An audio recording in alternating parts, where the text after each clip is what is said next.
Baddies, babes, and gents, welcome back to the channel.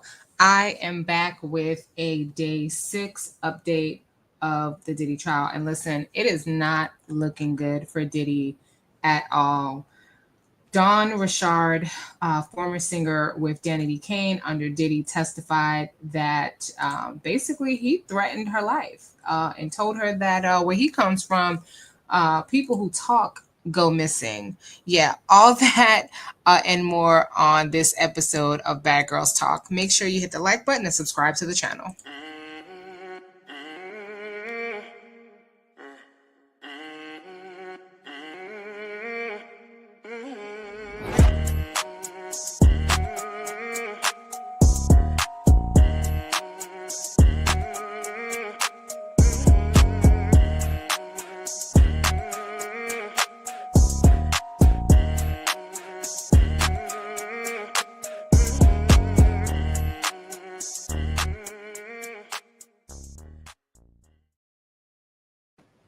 All right, so Donna Richard finished up her testimony today. Just to recap, last week she testified that she personally observed Diddy dragging, kicking, and punching Cassie in the mouth.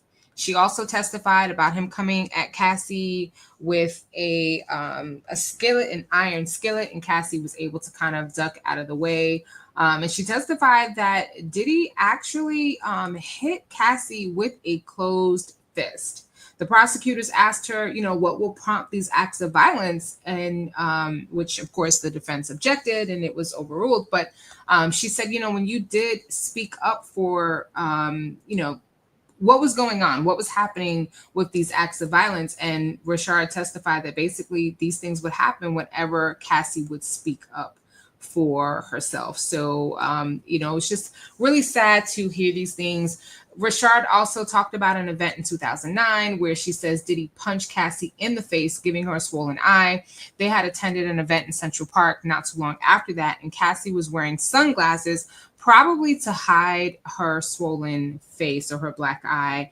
And the prosecutor also asked Dawn Richard why she wore sunglasses, and she replied in solidarity. So listen, she wasn't the only one to testify, but let me go ahead and give you the play-by-play of what happened today. So you guys already know Cassie testified over the course of 4 days, and then former singer Dawn Richard began her testimony on Friday, which continued into today.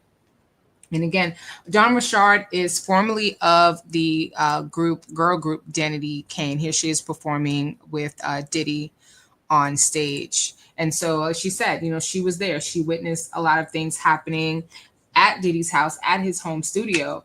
And by now, pretty much everyone has seen that video of Cassie that was leaked by CNN in the hotel. And just ask yourself, if Diddy would do that in a public place, I mean, the employees had access to that floor. Anyone could come up there that works in the hotel. If he would do that in a public place, you can only imagine what Diddy was allegedly doing and potentially doing in his own home behind closed doors. But here we go. So Dawn Richard, she basically said that in 2009 at Diddy's home, when she talked about how Diddy attempted to hit Cassie in the head with a cast iron skillet. Cassie she was using the skillet to make him some eggs, and he punched and kicked her while she crawled up on the kitchen floor. Okay, just trigger warning. Some of this is really hard to hear.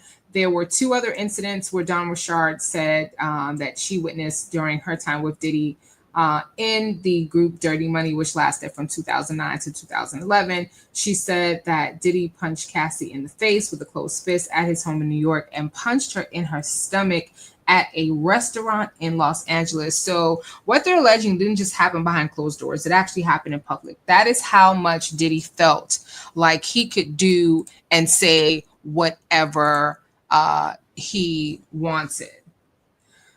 I told her she should leave. This is what Dawn Richard is saying. She's recalling a conversation with Cassie. She told Cassie that she should leave. And she also testified that Diddy warned her to stay out of his relationship, convincing her to back off. Diddy also, let's talk about what Diddy wore. So Diddy had on like a khaki colored sweater. This is what he wore to court today. He shook his head a lot during Don Richard's testimony and was passing notes to his lawyers. So not sure what was on those notes, but apparently he had some feelings. Now, Don Richard was cross-examined by Nicole Westmoreland. She's the Atlanta lawyer who just worked on the YSL trial, and she's also the same lawyer on Diddy's team who admitted to being a victim of SA and a survivor of SA herself. So she cross-examined, and from what I heard, it was brutal. She scrutinized Don Richard's allegations, focusing on the skillet incident. She repeatedly questioned Don about how the details of her account have changed over time, from when her lawyer had sent legal demand letters to a series of interviews with the government and to her testimony on the stand. Now, in all fairness, I'm not really sure anyone who was able to recall things exactly as they happened perfectly to the T. You know, over time, details do get lost. So I don't know if that's necessarily a fair statement, but this is what was done. So Dawn Richard testified that she had been recounting details as best she could recall. Okay, it's the best to the best of her knowledge. Out of the presence of the jury on Friday, when prosecutors began their questioning of her, a lawyer for Diddy's team said that the allegation was a drop-dead lie. So they're trying to discredit Dawn Richard. So they spent a whole week or half the week trying to discredit Cassie Ventura last week with the reading of these long text messages, and now they're trying to discredit Dawn Richard. There were instances of violence against Cassie that are central to the prosecution's case. She was a victim. This is what they're alleging, that she was a victim of trafficking, and that during much of her 11-year on and off relationship with Diddy, she was coerced and even forced in some cases into activities that she did not necessarily want to consent to. And Diddy has acknowledged being physically abusive to Cassie. Of course, he has to acknowledge that because we all saw the video. But he's denying the trafficking. So that's really what his lawyers are trying to do. They're trying to deny the allegations of any criminal conspiracy and related to the trafficking and the RICO. So a little bit about Dawn Richard. She first joined Diddy's girl group, Danity Kane, through an MTV reality show that you guys may remember called Making the Band. She also filed a lawsuit against Diddy last year, just shortly before he was arrested. She accused him of threatening her, of groping her, and flying into what she called frenzied, unpredictable rages while he oversaw her career. A lawyer on Diddy's team described the lawsuit as a series of false claims to elicit a payday. Well, that's exactly what they said about Cassie Ventura. Said the same thing. Cassie is seeking money. There is no truth to these allegations. She's just looking for a payday. And then the video comes out and Diddy has to apologize. So yeah, might be some validity to it. But anyway, so while she was being questioned, and again, this is Nicole Westmoreland that is questioning her, she questioned Richard about what she saw of Diddy's substance use. She focused on another inconsistency in her account. Dawn Richard had testified that she had seen Diddy use booger sugar, but had told the prosecutors in an interview that she had not. You would agree with me that as time progresses, your story changes. This is the question that Miss Westmoreland, the attorney on Diddy's defense team, this is what she asked. And Dawn Richard, she said yes. Yeah, she agreed with her. Again, I'm trying to discredit her. So this was like a series. You can say that Dawn Richard, she's like the first in a series of witnesses, and there are more to come. But several people now have testified that they have seen violence in Cassie Ventura's relationship with Diddy. Several people now have testified to seeing Cassie or witnessing Cassie being physically abused. Now, that's pretty much it in terms of Dawn Richard's testimony. She did testify, as I said earlier, about Diddy saying, stay out of my relationship. You need to keep your mouth shut. That's where I come from. And this is literally what he said, like where I come from, people turn up missing. So let's see if we can find the details on that, because she was definitely questioned. She was questioned about that.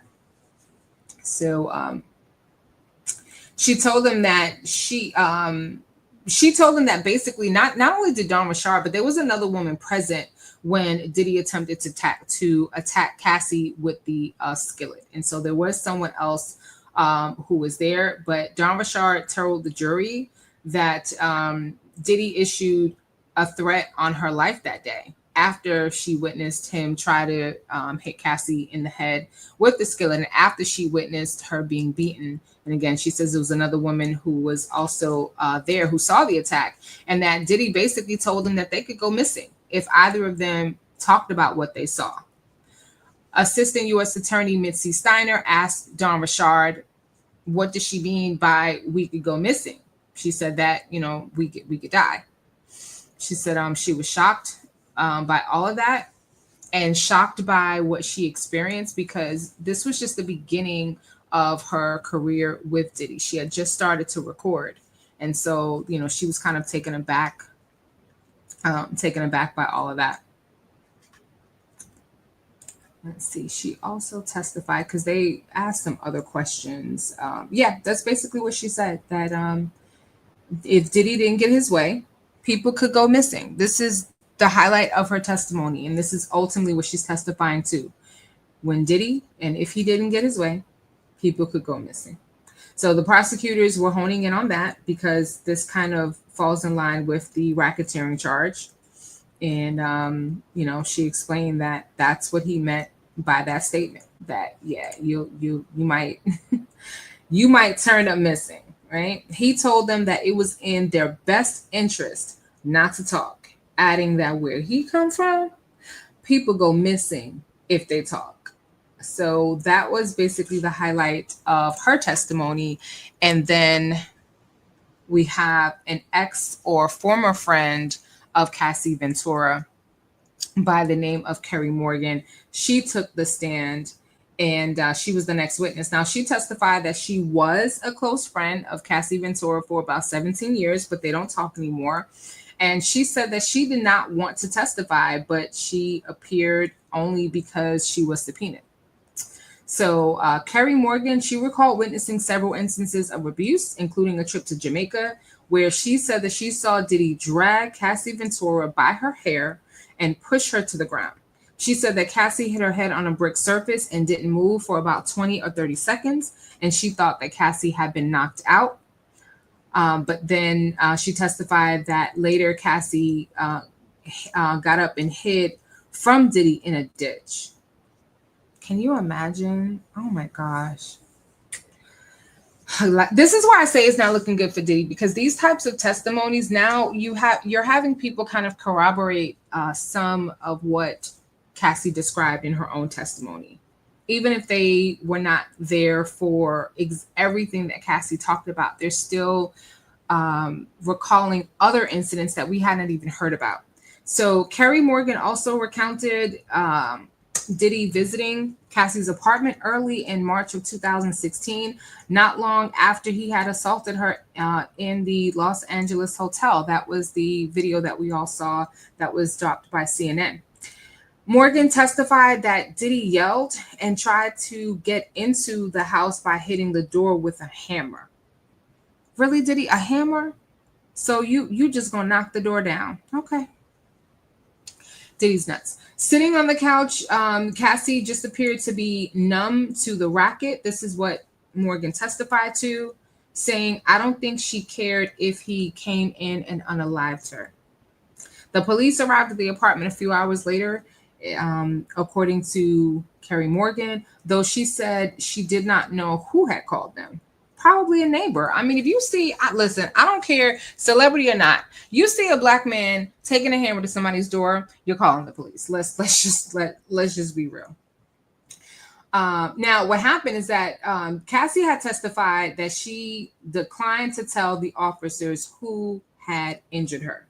The friendship between Kerry Morgan ended after what they both described as an incident where Diddy attacked Kerry Morgan in 2018 at Cassie's house. She said that Diddy grabbed her neck, leaving finger marks, and he hit her on the head with a wooden hanger. Afterward, Kerry Morgan testified that she accepted an offer from Cassie to sign an NDA in exchange for $30,000.